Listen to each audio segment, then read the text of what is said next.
Dark, heavy clouds filled the sky. One night, a heavy fall came.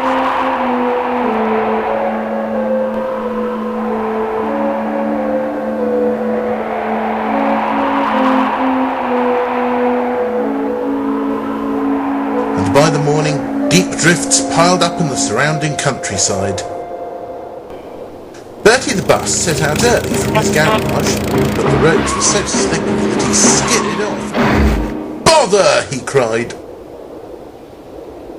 But more snow fell, and Bertie soon became trapped and was unable to go anywhere.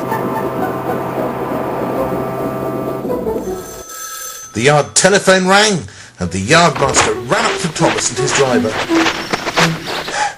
"Bertie the bus has skidded off the road," he said. "Now he's stuck. You'll need to go steady, Thomas. I expect the snow is deep and slippery on the rails too." Just then, a taxi drove into the yard. An important-looking man got out and went to see the yardmaster and the station office. Not long after that, Thomas set off.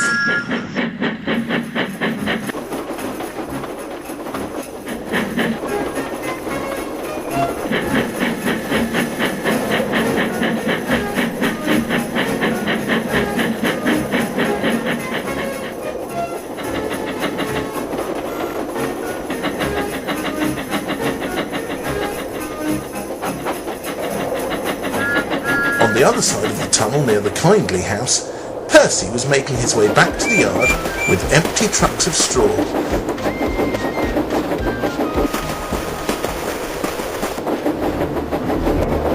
But as he came out of the tunnel, he gasped. A huge snowdrift blocked the line. "Oh dear!" cried Percy. "This could cause an engine to get stuck." Then he heard a familiar whistle. "That's Thomas," he peeped. "He's coming this way." And he was. "We must warn him," cried Percy.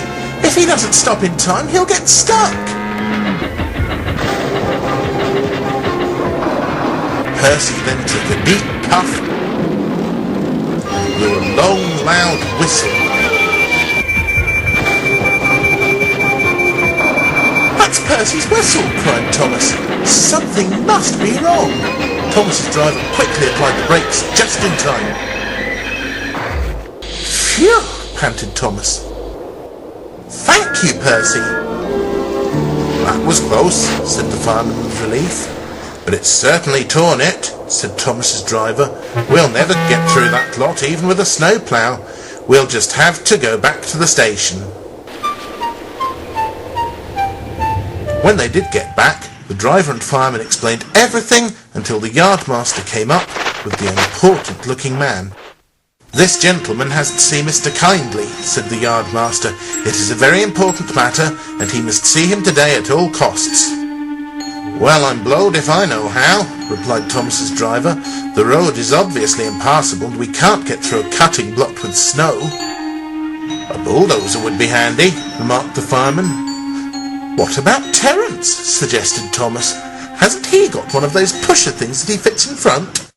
"Well done, Thomas!" exclaimed his driver, and the yardmaster ran back to the office to make a telephone call. By the time Toby had taken workmen as far as he could get into the cutting, Terence was already at work. By lunchtime, they had the line clear. The yardmaster received a telephone call when he heard the good news. Then, with the very important visitor in Annie the coach, Thomas set off once more.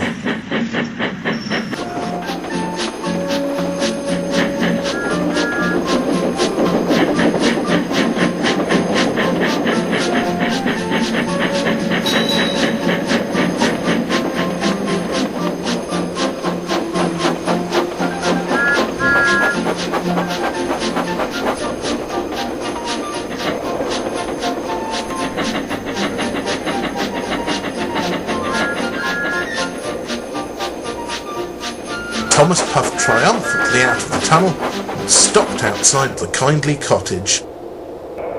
The guard and the fireman cleared snow from the side of the cutting, and when all was safe, the guard helped the very important visitor to a house to make sure he did not slip on the path, and then Thomas, cold but happy, left for the junction.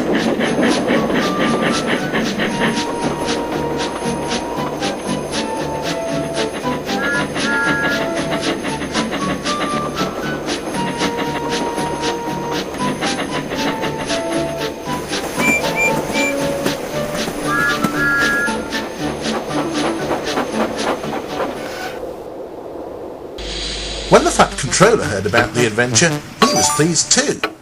That evening, he came to see the engines. "I've said it before, and I'll say it again," he told them.